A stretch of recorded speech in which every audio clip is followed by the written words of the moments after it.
Bem, pessoal, hoje eu vou dar prosseguimento aos assuntos que eu falei no mês passado, sobre esse tema aqui, desfazendo confusões religiosas, que também podemos chamar de esclarecendo textos confusos, mal interpretados, mal entendidos.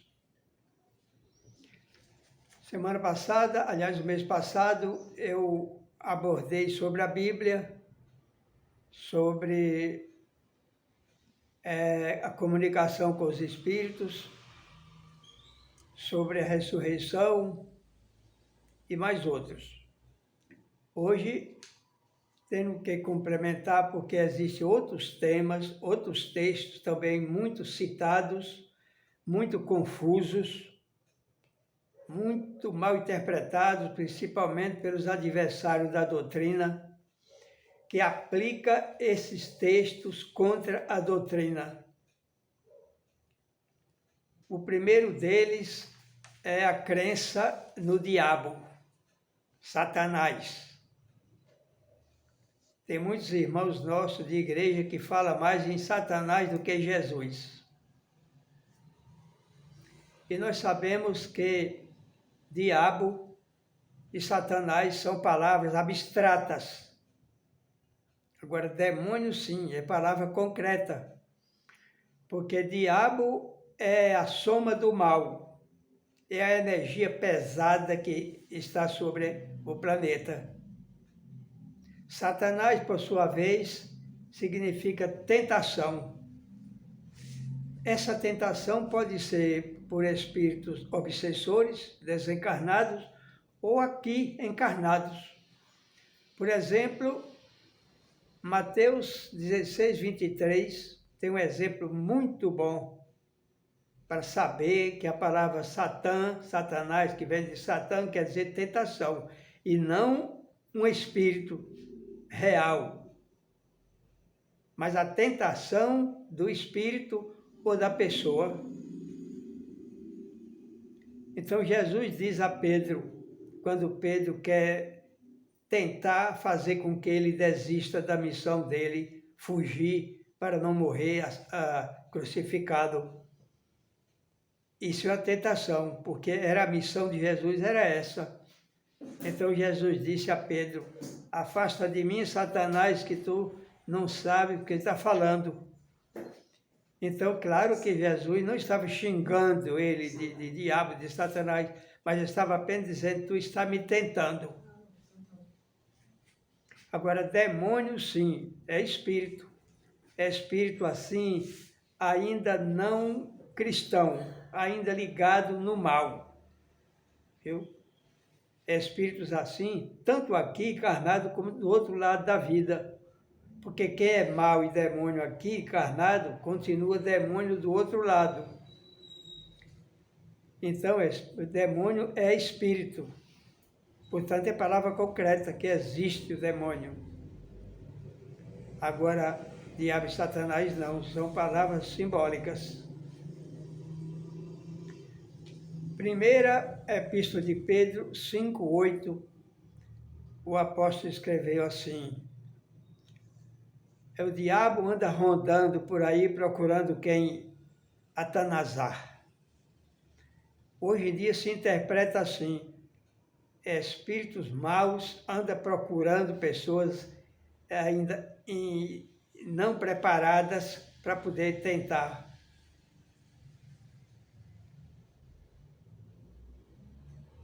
Porque também em João 6, 64, está escrito assim, o diabo entrou em Judas para ele entregar Jesus aos soldados. A tradução está incompetente, como sempre, errada. A interpretação correta é um espírito obsessor, um demônio, tentou Judas para ele negar Jesus. E falemos agora sobre o Espírito Santo. Isso é uma palavra muito escrita no Evangelho. Evangelho e nas epístolas, em todo o Novo Testamento. O que é Espírito Santo? Para uma vez eu li um artigo de umas 2 páginas inteiras de uma revista falando sobre esse assunto. E não era revista espírita, não.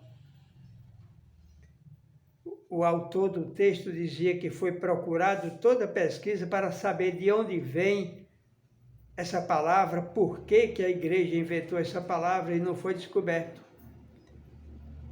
Porque no original da Bíblia não existe Espírito Santo. Existem os bons espíritos, os Espíritos Santos, no plural, e não no singular. Então não existe um Espírito todo especial com esse nome de Espírito Santo, como acreditam os religiosos das igrejas. Depois que a Bíblia terminou de fechar o último livro, depois do Apocalipse, que foi o último livro, foi que apareceu a palavra Espírito Santo, certamente no 2º século. E só no ano 381 foi que ele foi colocado como fazendo parte de uma trindade. Então, por que foi criada essa ideia de Espírito Santo? Porque a igreja resolveu herdar o Deus trino das religiões antigas. O hinduísmo, o hermetismo no Egito, o zoroastrismo na Pérsia, todas essas religiões, naquele tempo atrasado, extremamente atrasado ainda, portanto, 2.500 anos, 2.700 anos antes de Cristo, os deuses dessas religiões eram trino, eram em 3 pessoas. Então, a igreja achou de colocar também 3 pessoas em Deus, o eterno Criador, que é um absurdo, que Deus é indivisível e absoluto, não pode ser dividido. Então, quando a igreja diz, o padre usa muito isso na missa, né, nos ofícios, em nome do Pai, do Filho e do Espírito Santo. Como é que nós, espíritos, devemos falar? Em nome de Deus, que é o Pai, de Jesus, que é o Filho, e dos bons espíritos. É isso que significa o original. Procurar a proteção de Deus, de Jesus e dos Espíritos Santos bons, que são os anjos, os arcanjos. Então, Espírito Santo está esclarecido o que é que é. É uma invenção da igreja para formar a trindade divina. E não existe essa palavra nos originais da Bíblia. Até a tradução de Jerônimo no século V, aliás, no final do século IV, não existia essa palavra. Ele traduziu como os bons espíritos. E falemos agora sobre Hebreus 9, 27. Isso nossos irmãos sempre estão lendo para negar a reencarnação. Hebreus 9, 27, o apóstolo diz que morra o homem uma só vez e depois vem o juízo. Ainda diz assim, está decretado que morra o homem uma só vez e depois vem o juízo. Bom, primeiro, quem decretou? Ninguém. E onde está decretado? Em que livro? Em lugar nenhum. Terceiro assunto, essa epístola não é da autoria de Paulo. Já foi pesquisado o estilo literário e disseram que não é da autoria de Paulo Apóstolo. Foi uma outra pessoa, provavelmente um discípulo de Paulo, como Tito, Filémon, ou Erasto. Pode ter sido alguns desses que escreveu essa carta, a Epístola aos Hebreus. E mesmo que tenha sido Paulo apóstolo, Paulo apóstolo não era autoridade para poder desfazer o que Jesus fez. Porque Jesus ensina claramente a reencarnação no Evangelho. Quando ele falou com Nicodemos, no capítulo 3 de João, quando ele tocou do assunto no capítulo 9 do cego de nascença, quando ele se referiu à vinda de Elias, o profeta Elias, que reencarnou como João Batista, ele falou 2 vezes, Elias já veio e não foi reconhecido. É lógico que não é reconhecido, né? Ninguém lembra da reencarnação que teve, da encarnação que teve no passado. Então, essa questão, por exemplo, como é que nós devemos interpretar hoje?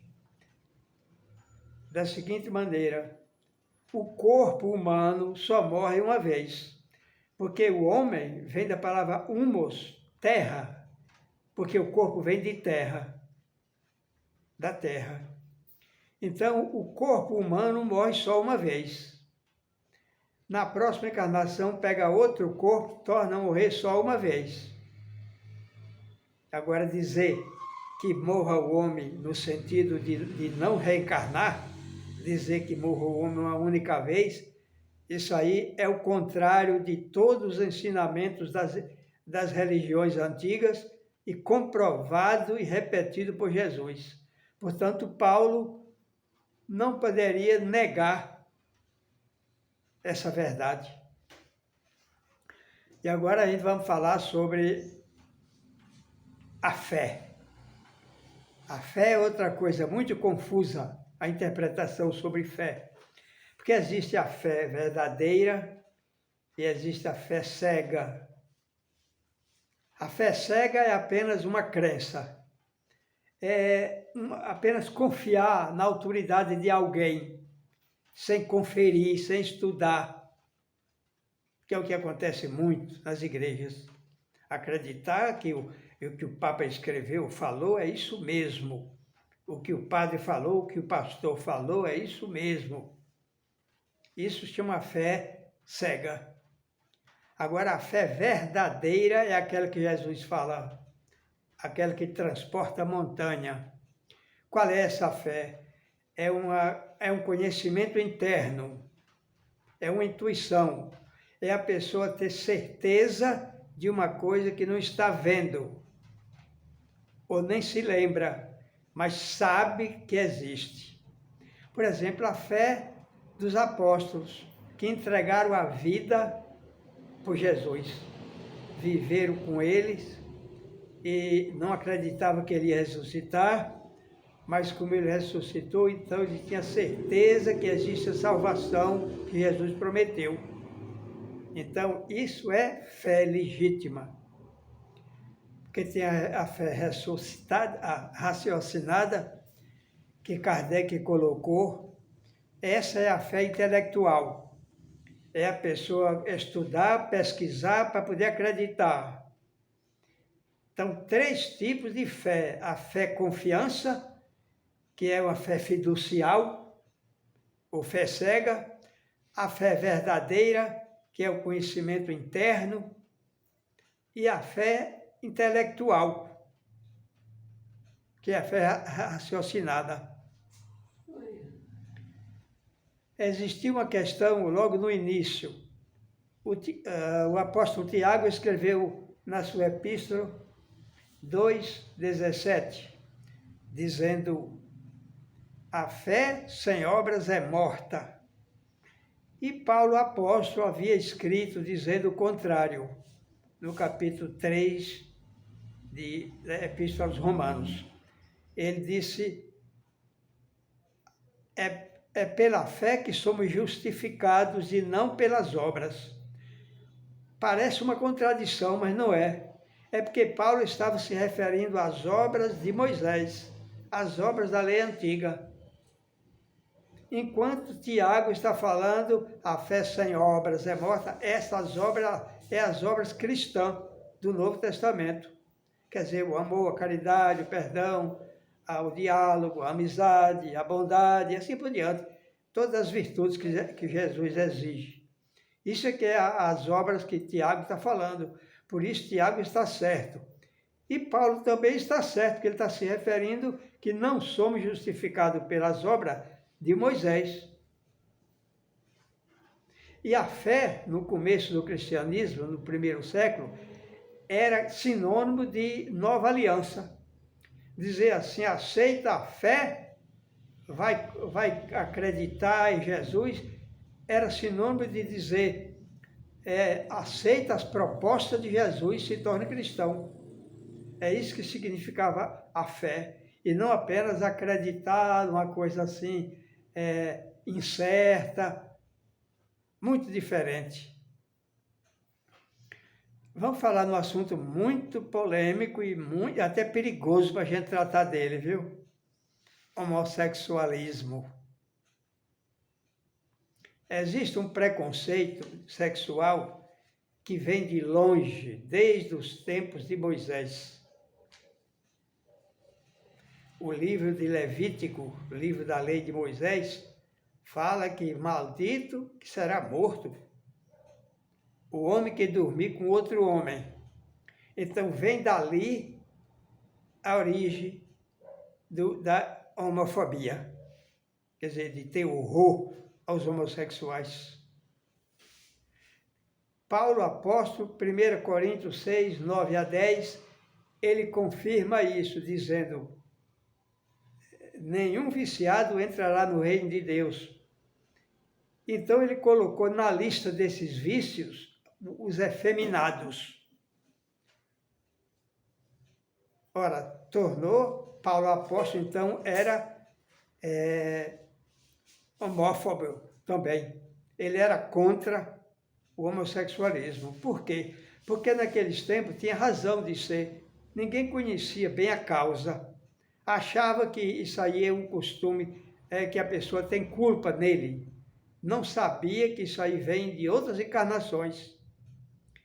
Jesus, em Mateus 19:5, ele diz, falando sobre os eunucos, existem castrados que se castraram a si mesmo pelo amor do reino de Deus.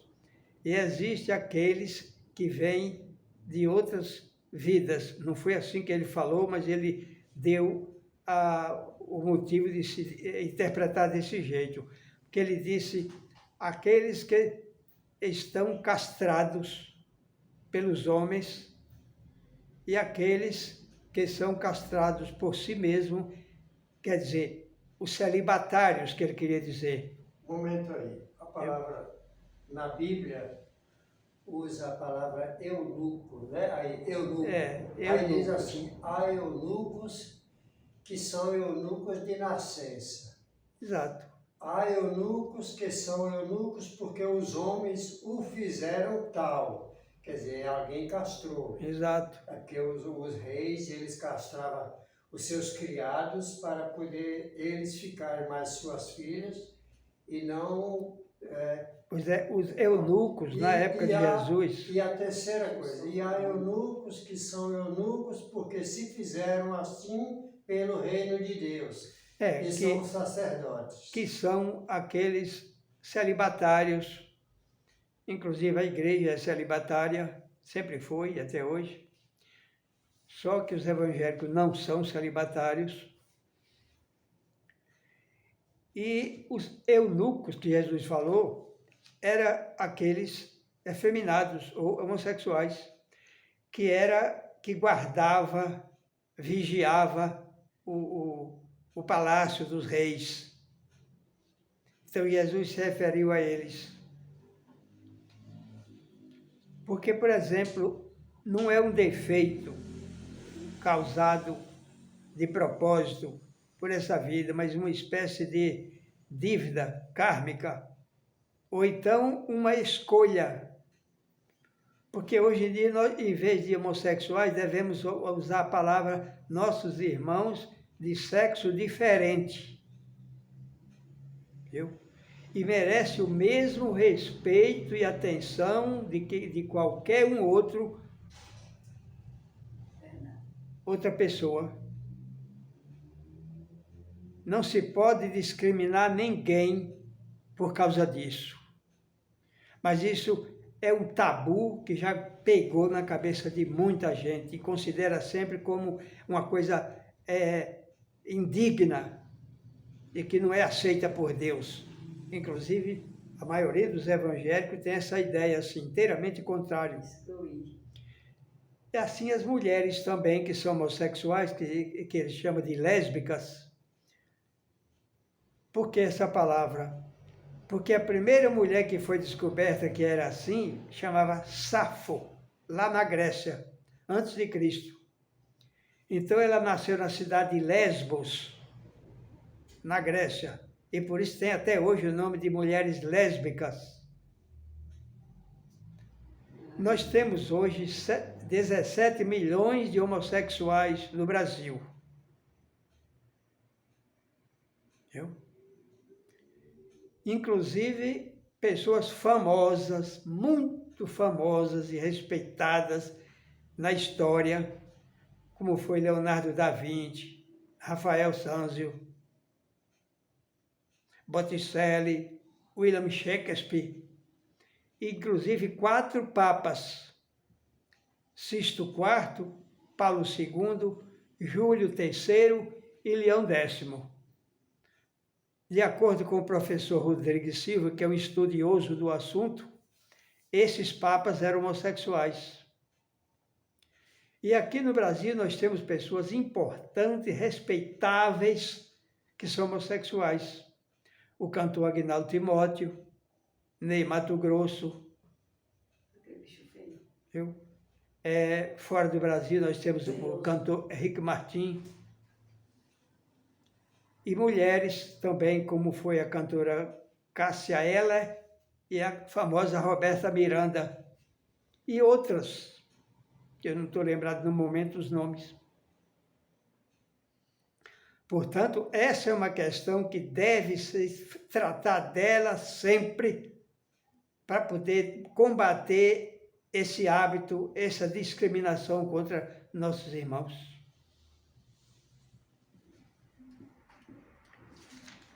Vamos ver um outro assunto para a gente abordar agora. Fim do mundo.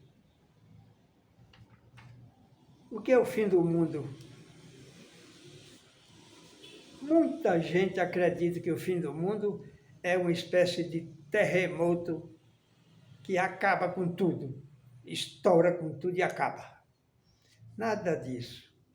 Tem que saber qual é o mundo, porque tem o mundo físico, o mundo material, que é isso, a matéria, as coisas. Esse não acaba. Se é que vai acabar, não se sabe quando, só Deus.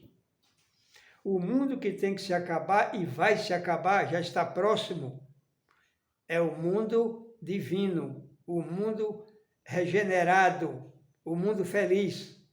Porque nós pertencemos, estamos habitando um mundo chamado de expiações e provas. É um mundo de sofrimento, de punição, um mundo escola para nos ensinar. Então, vai se transformar, está se transformando num mundo regenerado, subindo um grau na escala dos mundos. A transição planetária trata desse assunto. É a mudança de cultura do nosso mundo. E Jesus está providenciando isso. Dizem que daqui até o ano 2057 deve acontecer essa transformação. Agora se diz muito assim, a vinda de Jesus, a volta de Jesus.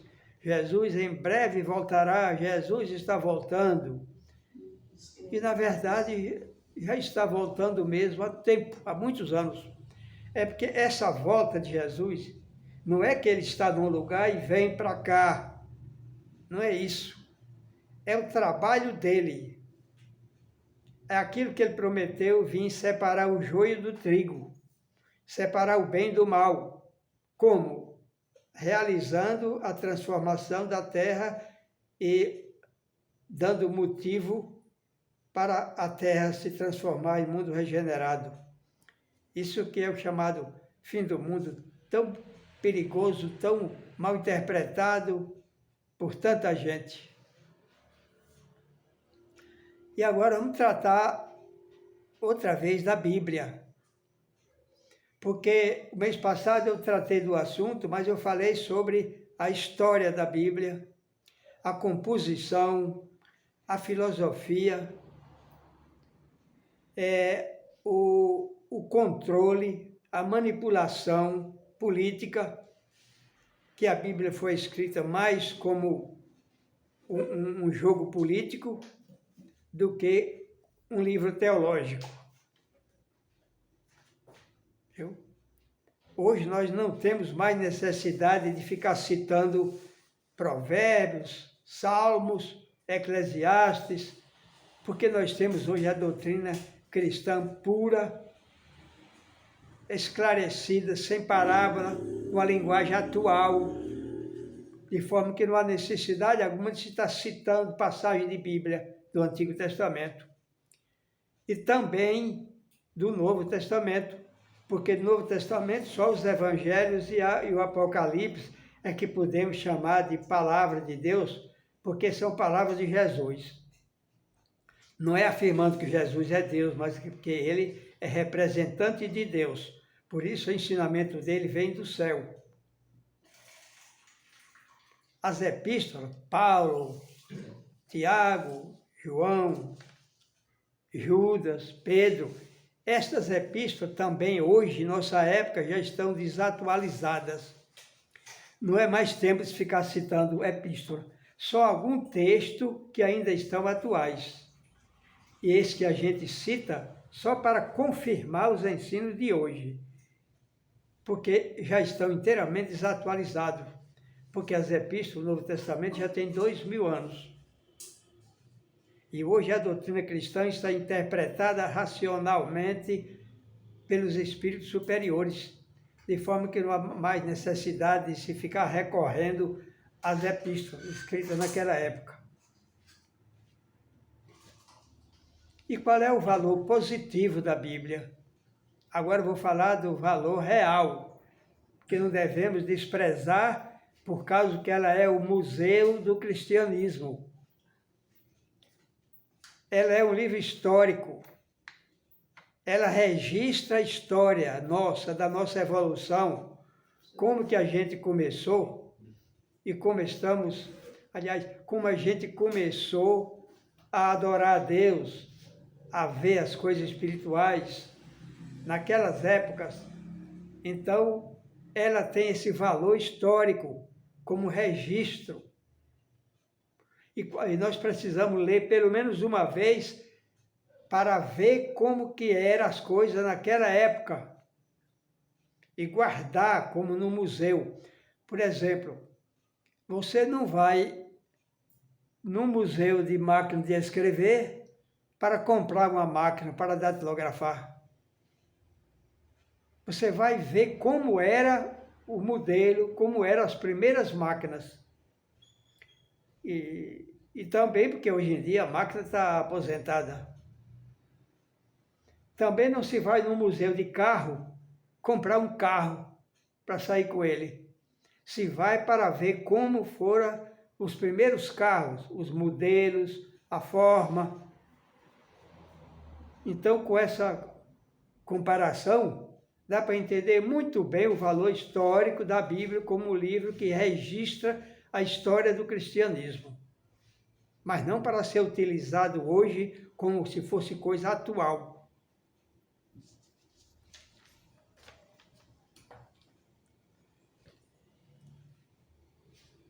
Não sei se ainda tem alguma coisa para a gente comentar.